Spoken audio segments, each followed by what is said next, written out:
Joshua Richards, newly minted assistant professor at Palm Beach Atlantic University.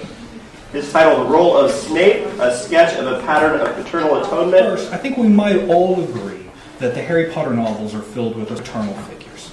James Potter, the actual initially idealized and absent father, Sirius Black, the beneficent godfather, Dumbledore, who's all-father of the university.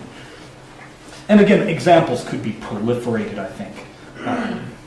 It might be possible to argue that for all these figures, they had all these figures to have some sort of atonement associated with them. I'll define the term in a moment. The atonement with the father is a change from an overly idealized view of the father figure to one that recognizes complexity in him. This idealization can be positive or negative. The hero can look upon the father figure with, as it were, rose-colored glasses and eventually have to realize the negative aspects. It would be, as yet, be speculation to say that this occurs with James Potter, but it is at least possible. Yet I believe that Snape is the second, the ogre whom the hero must come to recognize as the father figure. Harry begins by viewing him as villain and comes to accept that he and Snape are very much alike in some ways. First, though, we need to see if Snape seems to be portrayed as a father figure, even if a distinctly negative one. Second, we need to examine to see if there is evidence of atonement between Harry and Snape. And third, we need to examine Snape's death and the epilogue of Deathly Hallows in particular to see if the ending of the macrocosm, all of the entire series, bears out this pattern. If Snape is indeed a father figure in the meta-narrative, there should be some presence of this in Book 1, because I hold the utterly unproven belief that Book 1 is a microcosm of the entire series. Everything that's in the entire series should be in Book 1. I think there is some evidence of Snape as a father figure in the first book. Let's consider Dumbledore's conversation with Harry at the novel's end, where he's at the hospital wing. Yes, Snape, Quirrell said he hates me because he hated my father. Is that true? To which Dumbledore responds, well, they did rather detest each other. Not unlike yourself and Mr. Malfoy. And then your father did something Snape could never forgive. What? He saved his life. What? Yes, said Dumbledore dreamily. Professor Snape couldn't bear being in your father's debt. I do believe he worked so hard to protect you this year because he felt that that would make him and your father even. Then he could go back to hating your father's memory in peace. There are three matters for consideration in this passage. The first is the reason for Snape's hatred. The second is the in loco parentis nature of his actions. And the third is the analogy between Harry and Draco. On the first point, notice that Dumbledore does not actually answer Harry's question as to why Snape hates him. He says that they hated each other, leaving Harry and the reader to make the inference as to why. As Deathly Hallows proved, this isn't the reason at all. Dumbledore's explanation, though probably a lie to fulfill his promise to Snape of never revealing the truth to Harry, does have some shade of truth. Snape is still protecting Harry in place of his father, though rather for the love of Lily Potter, his mother. And now, as for the third point about the analogy between Harry and Draco, I hardly need to remind you all that Dumbledore's analogy is misleading, as the reader would come to find out. Because in this comparison, it seems that Draco Malfoy is not Snape, but James Potter. Because he is the popular bully going about hexing others for fun, like Draco is in the first series. Snape is the sort of geeky kid who's being abused. Again, and this is aligning Harry with Snape in the previous generation. Aside from the fact that Snape was devotedly in love with Harry's mother, a point that hardly requires examination in a book on Snape as father figure. The best evidence of Snape's role in such is found in the Half-Blood Prince, Book 6. Especially regarding the Half-Blood Prince's book, shows the pattern of paternal atonement. After all, what is Snape's career goal, except to be the defense against the dark arts instructor? That's what he's wanted to be since Book 1. Okay? And what is Harry's career goal? He wants to be an Auror, a defender against the dark arts. Yet what is it that stands between Harry and his goal? Advanced potions. That's the class he has to take.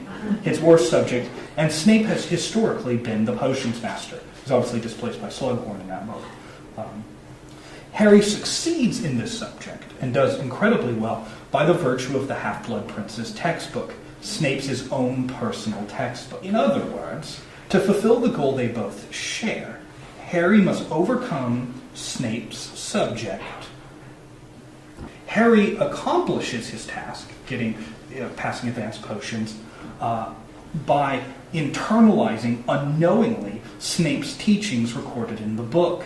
Given the influence of the book and Harry's adoption of Expelliarmus and Sectum Sempra, there is at least some suggestion that in Campbell's metaphorical view, the son has become himself the father. The son must internalize the father to defeat the father, that he might fulfill the father's goal.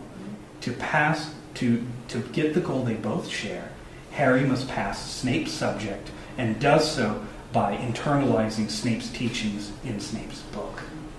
Let me briefly capitalize on the two aforementioned spells.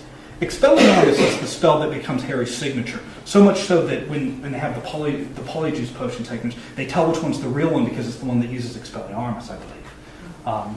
And when Harry defeats Voldemort, the spell he uses is Expelliarmus. It's his signature. Yet, where did he learn the spell? He learns it from Severus Snape in Book 2, when Snape duels Gilderoy Lockhart. And that's the spell Snape uses, and it's the spell that Harry adopts. Sectum Sempra is the spell that Harry will lash out with in moments of desperation in Book 6. In short, he, for the most part, fights with Snape's own weapons. He fights with Expelliarmus, Sectum Sempra, Levicorpus, the spells either Snape developed or showed him.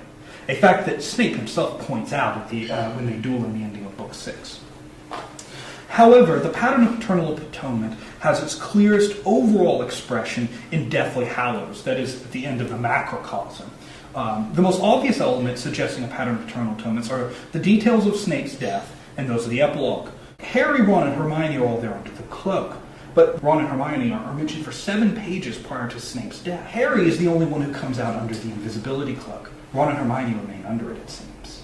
They're not particularly relevant to the scene at all. As far as atonement is concerned, Snape's last words, "Look at me," are crucial. Remember that paternal atonement is about the hero recognizing the similarity and kinship between the ogre father and the self.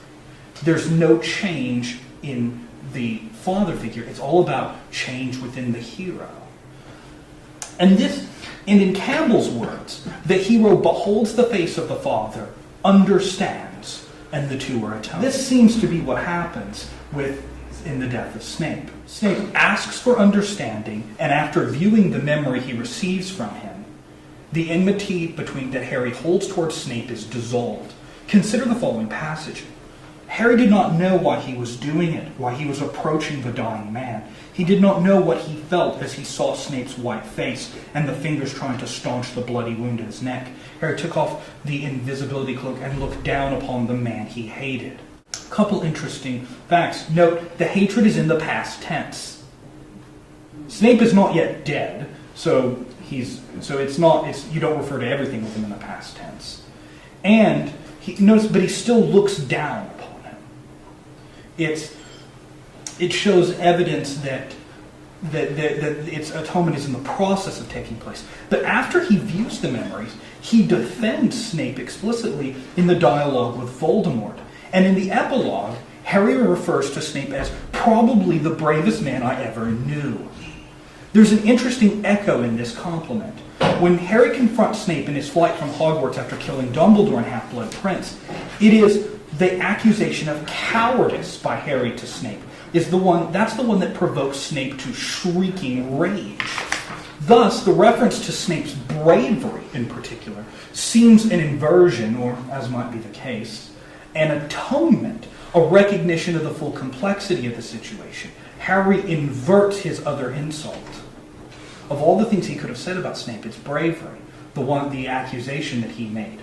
Harry's view of Snape as villain, lingering from the first book, has passed into one that embraced Snape's tacit bravery, his admittedly flagrant mistakes, and the unrequited love of Lily Potter. There is yet a more subtle aspect in the conclusion, and that is the character of Albus Severus Potter. The concatenation of details suggests that he may, in some way, embody the atonement process. I mean, aside from the obvious issue of being named for Snape, his name, Albus Severus Potter, recapitulates the intended path of the Elder Wand. In the aforementioned King's Cross chapter, Harry states to Dumbledore, "If you planned your death with Snape, you meant him to end up with the Elder Wand, didn't you?" "I admit that was my intention," said Dumbledore, "but it did not work as I intended, did it?"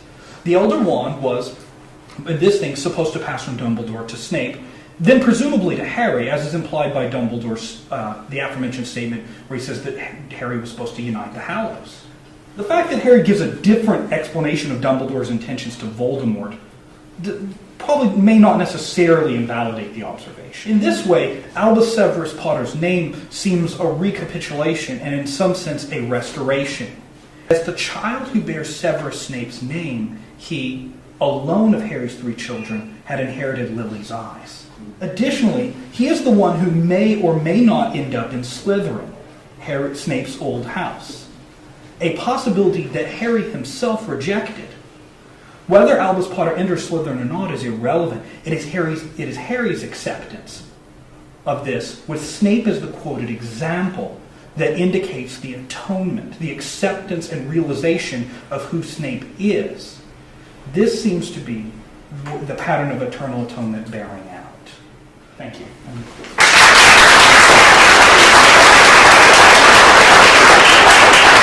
I was just wondering how you would compare Lupin as a father figure to Snape as a father figure. I think Lupin is like Sirius, another sort of godfather figure. He seems to be Lupin perhaps more as a vehicle for the atonement with James Potter and with Snape, because he's part of where Harry finds out the truth about them as school children. Harry seems to have a very idealized view of his father, and that the revelation in Snape's worst memory seems to be, it's the other half, the other option on paternal atonement, the idealized father who is then brought down to earth. So that seems to be what's occurring with James Potter.